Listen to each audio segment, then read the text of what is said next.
Olá, tudo bem? Meu nome é Roberto Caruso, eu sou da Humorizar, uma agência de comunicação e criatividade humorizada, acho que é a primeira do Brasil, e também trabalhamos com a consultoria em comunicação e comportamento para o mundo corporativo, para o mundo da saúde, da educação, também para alguns órgãos públicos e área social. Ou seja, a comunicação humorizada, ela vem de um conceito que eu criei em 2016 chamado humor com propósito, que é como a gente pode falar de coisas importantes de uma maneira leve, de uma maneira acolhedora e que pode ser trabalhada em todos os níveis da organização, desde os presidentes, diretores, gerentes, até toda a linha de frente e também no relacionamento com as empresas, que a empresa ela se conecta, enfim, com o mercado, né?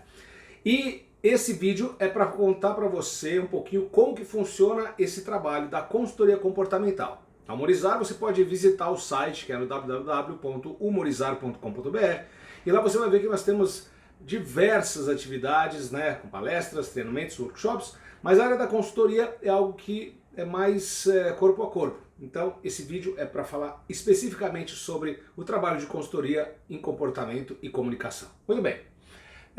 Da onde veio essa história da consultoria? Depois de tantos anos trabalhando na parte de relacionamento das pessoas, principalmente no mundo corporativo, nós percebemos que todas as relações interdepartamentais, elas tinham sempre ruídos. E nós sabemos que na empresa existe interdependência em todos os setores. E é isso que faz a cadeia produtiva funcionar se o ambiente de trabalho, se a comunicação e se os comportamentos, eles estão indo de forma equilibrada, de forma coerente. E para isso existe todo um trabalho que os gestores têm que realizar.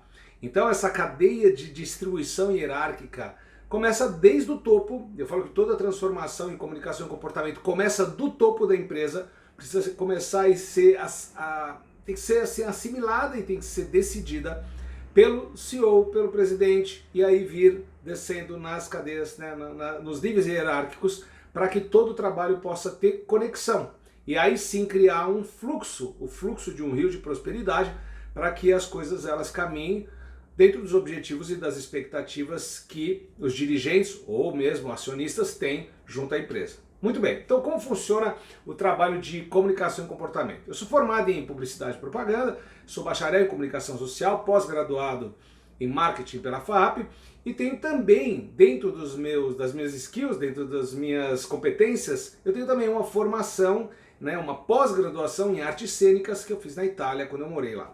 E tudo isso se junta a um trabalho de mais de 10 anos investindo na área do comportamento. Aí eu falo de programação neurolinguística, eu falo de inteligência emocional, um trabalho de 4 anos de formação em experiência somática. Sim, talvez você se pergunte, mas o que uma área terapêutica tem a ver com a área de comportamento e de estratégia dentro de uma organização? Tem tudo a ver, porque nós estamos falando do bem ativo mais importante de qualquer empresa, que são as pessoas. Então, são as pessoas que fazem a engrenagem rodar. Então, nesse estudo dessas matérias, onde também entram epigenética, né, que exatamente a epigenética estuda como que o ambiente impacta nos comportamentos das pessoas, entra também a nova medicina germânica, que é uma vertente da medicina que mostra que a maioria das doenças não são causadas só por efeitos virais, mas sim por questões emocionais, e já existem várias comprovações científicas sobre isso. Tem também um trabalho muito bem feito, que é um trabalho feito por um filósofo contemporâneo que se chama Ken Wilber, onde ele fala da teoria integral, onde todas as cadeias de vivência, todas as questões que acontecem com o ser humano, elas estão totalmente ligadas e elas têm níveis de presença, níveis de acontecimento, e que todo e qualquer movimento que é feito de grupos de pessoas versus outros grupos de pessoas cria determinadas qualidades de ambiente, de comportamento e de resultados. Muito bem. Então, além desse trabalho, eu mergulhei também na teoria U. Eu não sei se você já ouviu falar, mas a teoria U, que é uma teoria que foi apresentada por Otto Scharmer, né? E ele fala muito sobre a gestão da inovação. Na teoria U, ele mostra uma vertente muito interessante, porque se nós pegarmos um pouquinho a psicologia, na parte mais até, vamos falar de Freud, vamos falar de Jung, né? Freud dizia que o ser humano, o homem, ele se movimenta em busca da vontade do prazer. Já Adler, um outro psicólogo, dizia que o homem ele se move em busca do poder. E dentro da teoria U, o que nós podemos ver é que tem um trabalho, que foi um trabalho feito na logoterapia, né, por agora fugiu o nome, hein? Eu estou precisando, Viktor Frankl, que ele esteve em campos de concentração. Ele conseguiu trazer para nós uma nova vertente, que o homem ele se move quando existe a vontade do sentido, ou seja, se as coisas não fazem sentido, um sentido maior do estado de felicidade, do estado de presença, ele não se move para aquilo. Ou seja, aquilo que não faz sentido para uma pessoa, raramente ela vai se comprometer, ela vai se engajar, ela vai em direção àquilo. Por isso que hoje nós temos vários trabalhos de liderança onde se pontua muito, já há muitos anos, sobre o propósito. É muito importante existir um propósito, um direcionamento para onde eu vou, e toda a cadeia produtiva, todos os profissionais dentro de uma organização, é muito importante que eles saibam por qual motivo existe aquela corporação, aquela organização, para onde ela vai, qual é o propósito, o que ela promove, o que ela beneficia, o que ela traz, para que essa pessoa tenha senso de pertencimento e a partir daí ela realmente se comprometa a trocar esse tempo de vida dedicado a uma obra maior, que é o que essa organização deseja.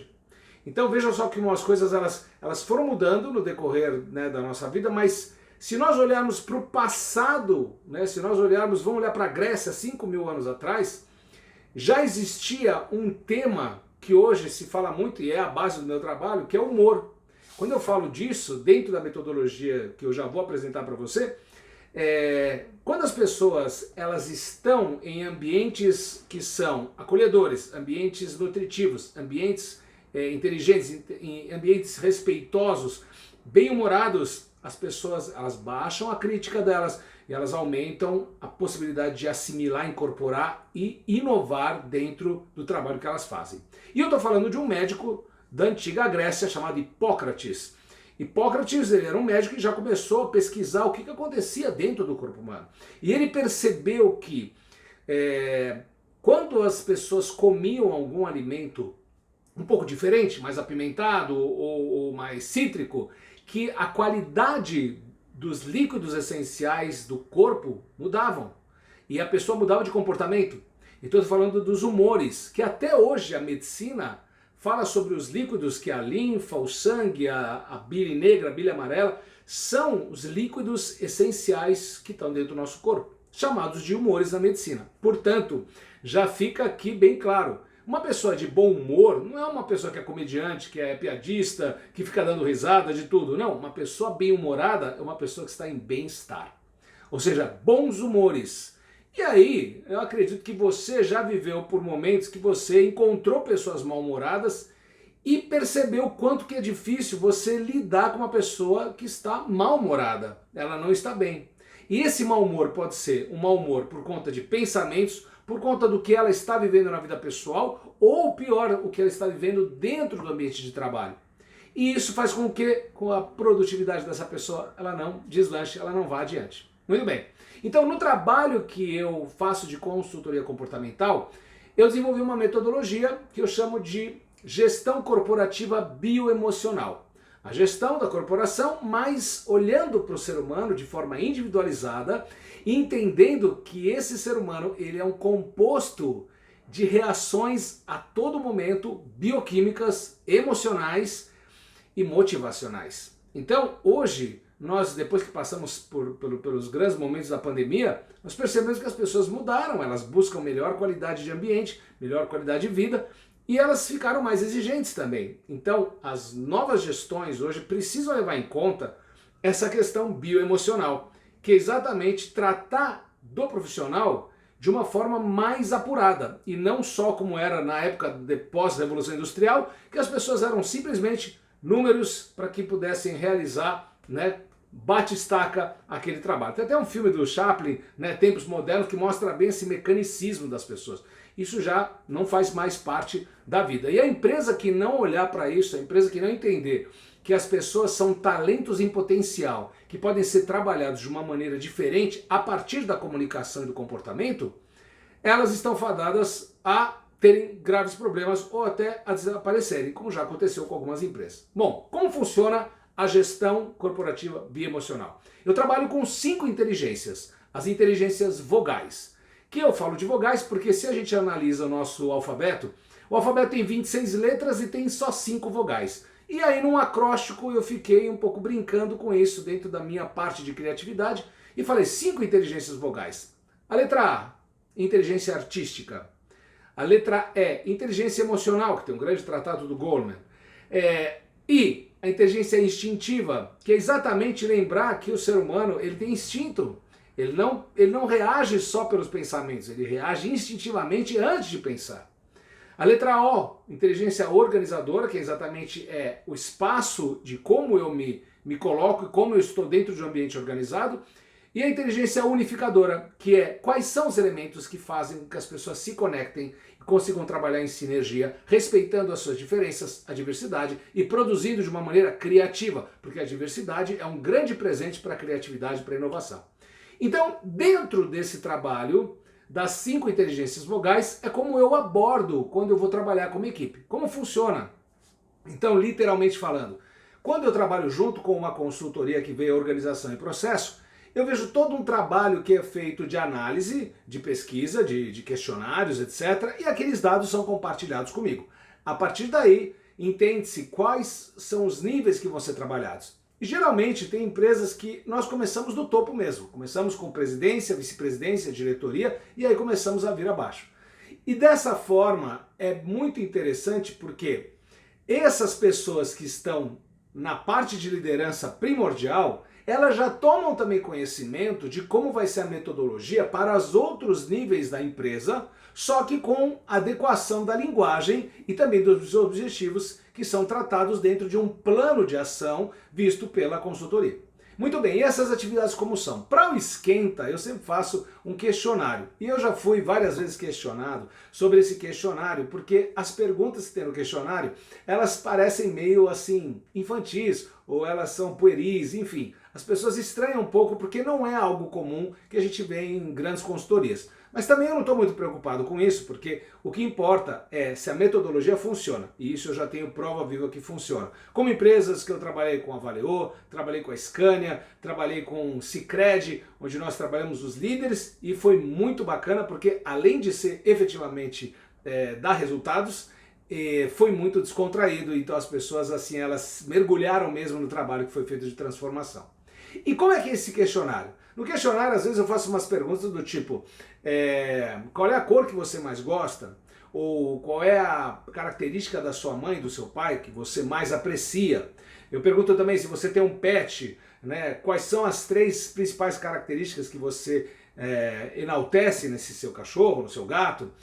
Pergunto também se você fosse uma estação do ano, né? Inverno, verão, primavera, outono, qual que você seria, por qual motivo? Então essas perguntas, elas parecem ser meio bobas, mas na verdade quando a pessoa responde isso, ela já começa a me dar algumas indicações do temperamento dela. Começa a me mostrar também, principalmente em relação a mãe e pai, começa a me mostrar um pouco quais são os valores que chamam a atenção dentro de quem foram as primeiras autoridades, os primeiros tutores, os primeiros líderes na vida deles.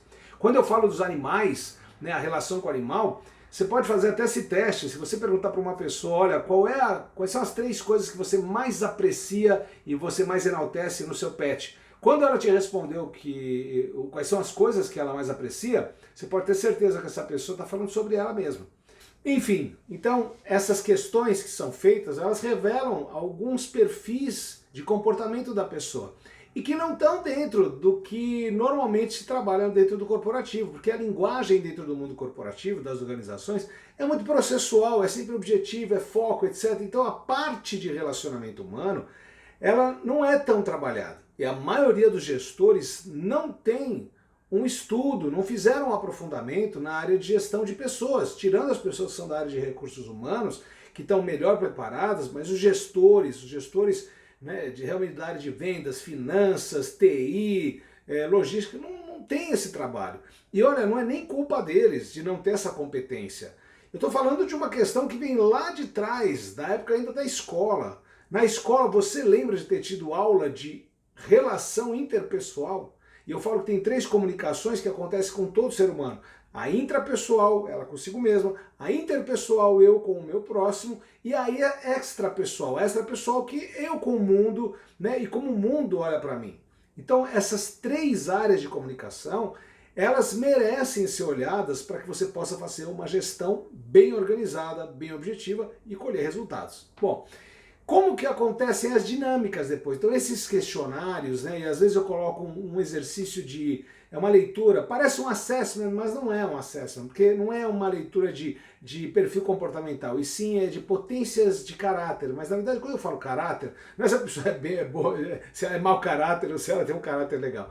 São potenciais que essa pessoa tem dentro de algumas linhas de pensamento que esse trabalho, esse assessment de caráter, ele traz informações que são interessantes. E é bom porque quando a pessoa faz esse tipo de aquecimento, quando ela faz esse primeiro momento de resposta de questionário e também esse breve assessment, às vezes é esse, às vezes é outro, né? A pessoa tem isso nas mãos dela, então ela pode até olhar e falar, nossa, puxa, isso daqui tem a ver comigo, isso não tem a ver comigo, enfim. Só que tudo isso, todo esse primeiro passo é para me dar um pano de fundo, porque nem sempre eu tenho a oportunidade de conhecer mais a fundo, ter entrevistas particulares com a pessoa.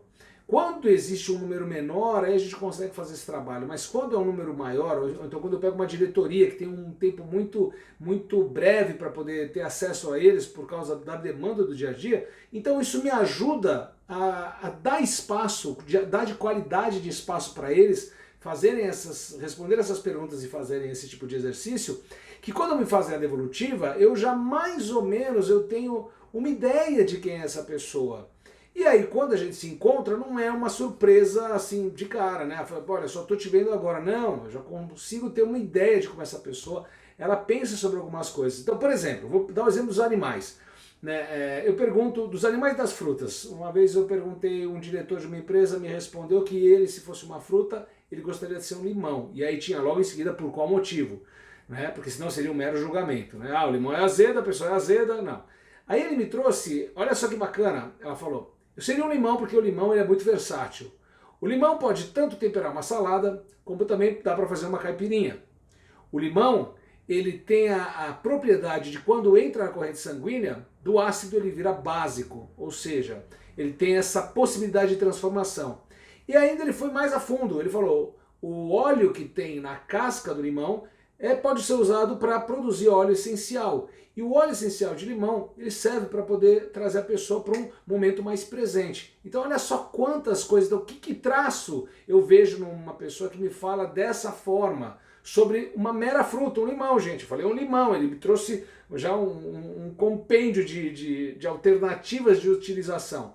Me mostro que é uma pessoa versátil, que é uma pessoa criativa, uma pessoa que ela pensa em vários ângulos sobre uma única questão, ela pensa sobre várias formas, ela mostra as polaridades, então assim, ela está me mostrando que é uma pessoa versátil.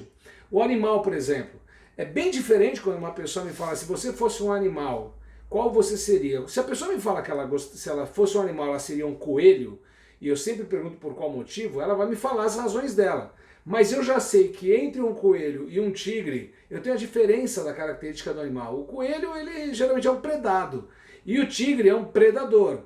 Então, assim, dentro das características do próprio animal, você começa a ver traços que são interessantes, que têm conexão. A gente não se conecta à toa nas coisas que a gente fala. Por exemplo, uma pessoa que gosta de golfinho, né? O golfinho, ele tem uma musculatura muito aprimorada, é muito inteligente, é considerado o segundo animal mais inteligente. Primeiro é o ser humano, segundo são os chimpanzés e terceiro estão os golfinhos. Então assim, essas parecem coisas bobas, mas não são coisas bobas não, pelo contrário, elas começam a dar traços que são conectados ao perfil dessa pessoa. Ah, mas Caruso, para que serve isso? Isso serve como um pano de fundo para que eu possa estar em contato com as pessoas e olhar para essas pessoas de uma maneira um pouquinho além do que meramente do que elas falam. e sim de como elas se apresentam.